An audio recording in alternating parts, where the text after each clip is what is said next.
डरपोक पत्थर की कहानी। बहुत समय पहले की बात है। एक गांव में एक मूर्तिकार रहता था। उसे एक मूर्ति बनाने के लिए पत्थर की आवश्यकता थी। वह पत्थर खोजने के लिए जंगल में चला गया। वहां पर उसे एक अच्छा और सुंदर सा पत्थर मिल जाता है जिसे मूर्ति का आकार देना बहुत ही आसान था। वह इस पत्थर को देखकर खुश हो जाता है और उस पत्थर को उठाकर अपने साथ अपने घर ले जाने लगता है। जब वह रास्ते में आ रहा होता है तो उसे एक पत्थर और मिल जाता है।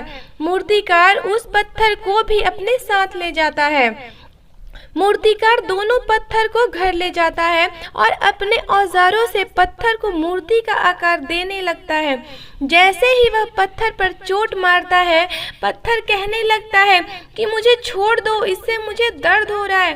तुम किसी और पत्थर की मूर्ति बना लो। अगर तुम मेरे ऊपर ज्यादा चोट मारोगे तो मैं टूट कर बिखर जाऊंगा।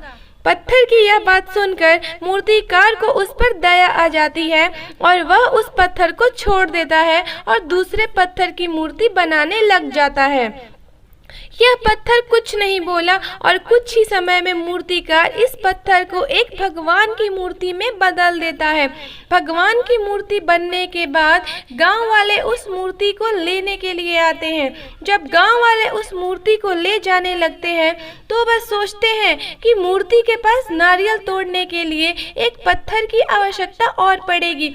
इसके लिए वह दूसरे पत्थर को भी अपने साथ ले जाते हैं। गांव वालों ने मूर्ति को मंदिर में रख दिया और उसी मूर्ति के नीचे दूसरे पत्थर को भी रख दिया। जब भी मंदिर में लोग पूजा करने के लिए आते तो वह मूर्ति पर दूध चढ़ाते और फूलों की माला डालते और नीचे रखे पत्थर पर नारियल को फोड़ते थे। इससे पत्थर बहुत परेशान होता था।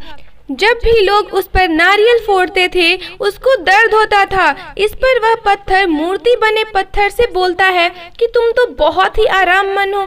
लोग तुम्हें दूध स्नान कराते हैं और तुम्हें लड्डू का भोग लगाते हैं और मेरी किस्मत तो बहुत ही खराब है। इस बात पर मूर्ति वाले पत्थर ने जवाब दिया कि मूर्तिकार तो तुम्हें मूर्ति बनाना चाहता था, लेकिन तुमने दर्द की वजह से इनकार कर दिया। अगर तुम उस समय ऐसा नहीं करते तो शायद आज मैं तुम्हारी जगह पर होता और लोग मेरे ऊपर नारियल फोड़ रहे होते।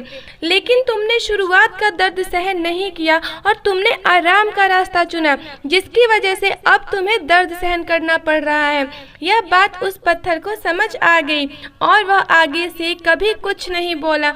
जब भी लोग उस पर नारियल को फोड़ते वह सभी दुख हंसकर सहता था। जब लोग मूर्ति को लड्डू का भोग लगाते थे तो उस पत्थर पर भी लड्डू का भोग लगाते थे। मोरल ऑफ द स्टोरी, इस कहानी से हमें ये सीख मिलती है कि हमें कभी किसी भी कठिन से कठिन परिस्थिति में घबराना नहीं चाहिए, क्योंकि शुरुआत में हमारे जीवन में कठिनाइयाँ आती हैं लेकिन बाद में सब कुछ ठीक हो जाता है। जो व्यक्ति शुरुआत की कठिनाइयों को सामना करके आगे बढ़ जाता है उसका आने वाला जीवन पूरा सुखमय हो जाता है। दोस्तों, अगर आपको ये वीडियो पसंद आई हो तो आप इस वीडियो को लाइक शेयर करना और इस चैनल को सब्सक्राइब करना ना भूलें। धन्यवाद।